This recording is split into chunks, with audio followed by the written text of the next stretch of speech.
ইরানের রাজধানী তেহরান সহ বিভিন্ন শহরে সরকার বিরোধী বিক্ষোভে উত্তাল হয়ে উঠেছে। আন্দোলনের ১২তম দিনে সংঘর্ষে অন্তত ৪৫ বিক্ষোভকারী নিহত হয়েছে।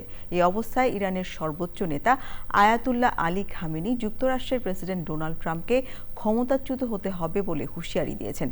শুক্রবার রাষ্ট্রীয় টেলিভিশনে প্রচারিত এক ভাষণে তিনি এ হুঁশিয়ারি দেন। বিস্তারিত জানাচ্ছেন মীর আমিরুল আলম।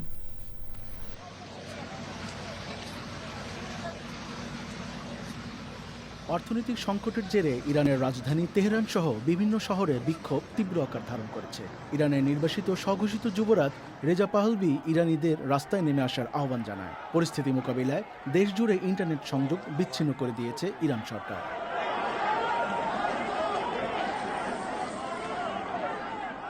এ অবস্থায় ইরানের সর্বোচ্চ ধর্মীয় নেতা আয়াতুল্লাহ আল খামেনি দেশ জুড়ে চলমান বিক্ষোভের মধ্যে একতা বজায় রাখা ও বিক্ষোভকে সন্ত্রাসী কর্মকাণ্ড বলে আখ্যায়িত করেছেন। তিনি রাষ্ট্রীয় টেলিভিশনের ভাষণে বিক্ষোভকারীদের সতর্ক করে বলেছেন, রেজা শাহ বা মোহাম্মদ রেজা শাহের মতো শাসকরাও তাদের অহংকার চরম শিখরে পৌঁছে পতনের মুখোমুখি হয়েছিলেন। ট্রাম্পের পরিণতিও একই হবে।